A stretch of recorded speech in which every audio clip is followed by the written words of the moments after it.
सावन मास के दूसरे सोमवार को सुवासरा समीप अति प्राचीन भगवान शिव के मंदिर में हजारों की तादाद में श्रद्धालुओं का तांता लगा। मंदसौर सुवासरा नगर के समीप घसोई अति प्राचीन नगरी में प्राचीनतम भगवान महादेव के मंदिर में सावन के दूसरे सोमवार को श्रद्धालुओं का भीड़ का जमावड़ा रहा। वहीं सुवासरा नगर के ग्रामीण क्षेत्र में पधारे शिव भक्तों ने कावड़ यात्रा निकाली। कैबिनेट मंत्री हरदीप सिंह डंग ने भी कावड़ियों का स्वागत किया। वह भगवान शिव के दर्शन किए। यह कावड़ यात्रा 52 क्वार्टर के सामने शिव मंदिर से प्रारंभ होकर गोसोई बौद्ध गुफा व गुफा माता होते हुए अति प्राचीन हरनेश्वर महादेव मंदिर तक पहुंची, जहां शिव भक्त श्रद्धालुओं ने भगवान शिव के दर्शन किए व आराधना की, जिसके तत्पश्चात मंदिर की समिति द्वारा हजारों श्रद्धालुओं का भंडारा व भोजन प्रसादी का लाभ दिया, जिसमें हजारों की संख्या में भक्तों ने भाग लिया। आम आवाज़ 24 न्यूज़ के लिए शिवम मेहर की ब्यूरो रिपोर्ट।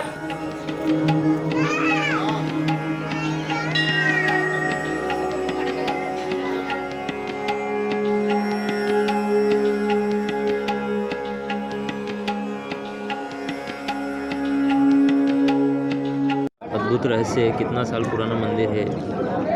ग्वालियर स्टेट के ज़माने में रुनिजा जब इस क्षेत्र की तहसील हुआ करती थी और अज्ञातवास के दौरान पांडवकालीन ये क्षेत्र रहा है।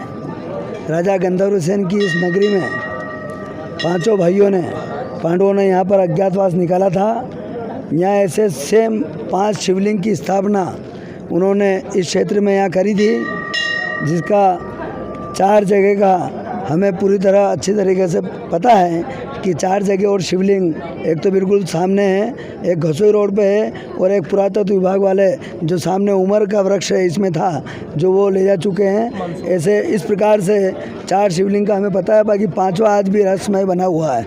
ये प्रतीत होता है कि पांडवों ने अपना अज्ञातवास यहाँ पे निकाला था।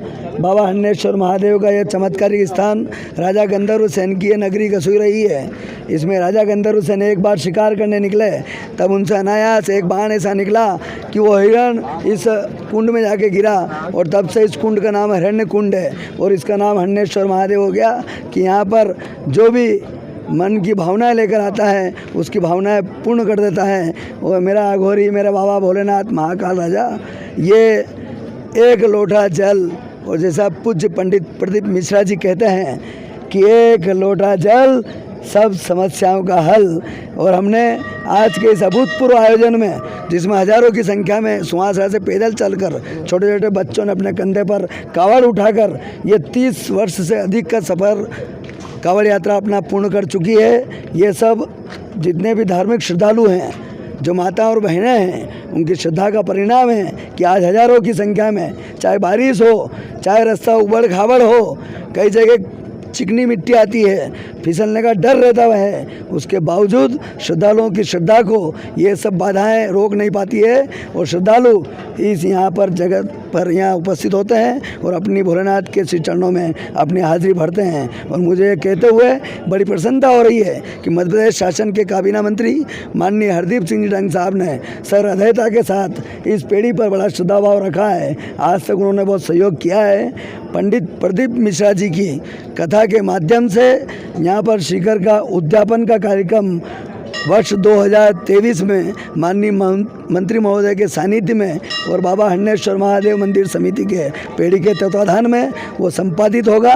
इन्हीं विश्वास के साथ कि बाबा भोलेनाथ सावन माह में, यहाँ की एक बहुत बड़ी विशेषता है कि सर्प और बिच्छू दोनों प्रजाति एक साथ नहीं रहती है, पर केवल सावन माह में यहाँ दोनों ही, जो ये मंदिर का आप गर्भगृह देख रहे हैं, आज भी प्राचीन रूप में यहाँ स्थित है। इससे कोई छेड़खानी नहीं हुई है और ये यहाँ की जो नक्काशी है, बाबा भोलेनाथ का जो चमत्कार है, वो अपने आप में सर्वविदित है। और जो मैं कह रहा हूँ दावे के साथ, जो कि काजी साहब ने यहाँ पर रुनिजा की तहसील में जो अपना इस क्षेत्र का एक उल्लेख किया है, उसमें बाबा हरनेश्वर महादेव का पांडवकालीन अज्ञातवास का यज्ञ कार्य उसमें संपादित है। इसलिए हमें पूर्ण विश्वास है कि बाबा भोलेनाथ हर सबकी मनोकामनाएं पूर्ण करता है।